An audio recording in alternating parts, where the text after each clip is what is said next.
I wanted to share an amazing story with you today about how kingdom principles not only propelled me to a level of success in real estate, but they also brought me personal fulfillment and satisfaction that no amount of money could ever fill. And before I share the story, I want to give you just a little bit of a backdrop of how I started in real estate because it kind of sets the stage. And that is when I started, I had been working for churches and my heart was always just to serve the kingdom of God. It wasn't to make money. And my husband feeds the poor for a living. He runs a food bank. And so when I stepped down from ministry, we lost our insurance and we ended up having health issues, going into extreme credit card debt, and we're on the verge of financial collapse. We were literally months away from bankruptcy. And so I really was asking the Lord, what should I do? And I believe he said real estate, which made sense given some of my background. So I went into real estate thinking it was going to be a quick, easy fix. And I started at the very beginning of that year in January. And by March, I had gotten my license. I got all set up, but there were no clients. And I was working like from 6 a.m. to midnight almost every day, doing everything that I knew in the natural to do to make business work.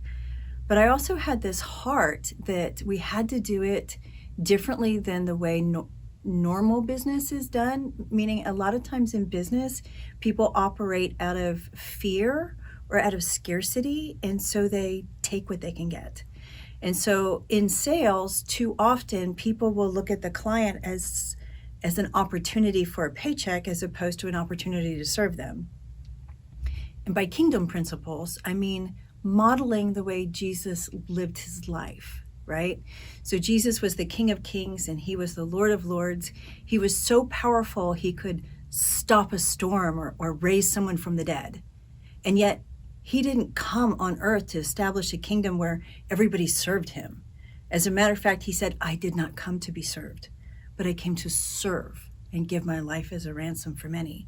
And he showed us that when you operate in kingdom principles, where you look out for other people, where you're willing to truly put their interest above your own, then God comes and takes care of your interests and sets you up on a path of abundance. Money abundance, but also other forms of prosperity, like prosperity of soul, where you feel satisfied at the end of the day that you actually contributed and helped somebody. And so as I'm struggling getting the business started day after day after day, borrowing money, and the ability to borrow was about run out just to have gas to drive to the office to try to do all the trainings I could do. And I had no money for advertising or buying leads. So I was just doing what I could do in the natural to try to make it work. And it was really hard and it was very discouraging month after month after month. And I was on the verge of just quitting probably every day for a while. And then the day came where I got this phone call. And a lady from church wanted to sell her house. And she didn't have to sell necessarily, but she really wanted to get out of the upkeep of the home. And I was like, oh, great. So I set up a listing appointment and I started doing my homework on the property's value. And at that point, the market hadn't fully turned around yet. And I realized that in order for her to sell her home, she would have to come to the table with money. And she had the money, like she could have, and she would have listened to me and just sold the house if I said, you need to sell the house. But honestly, when I ran the numbers, it seemed to me that the trajectory in that neighborhood was improving. And if she just waited at least a few more months, she would be much better off. And so I remember when I called her back that day, I was fighting back tears. And I was just like, it is not in your best interest to sell right now. I think you should wait. And she was like, okay, great. No worries. We'll try again in a few months. And of course, I went home that night like so incredibly defeated because I believe God said go into real estate. We were on the verge of financial collapse. And here I am with there's one other buyer in the mix, but one of only 2 potential clients and if I couldn't help them, what was I supposed to do? And I remember that night sitting on the living room floor talking to my husband, Gregory, and just in a ball crying, going like, I can't do this. I can't do this.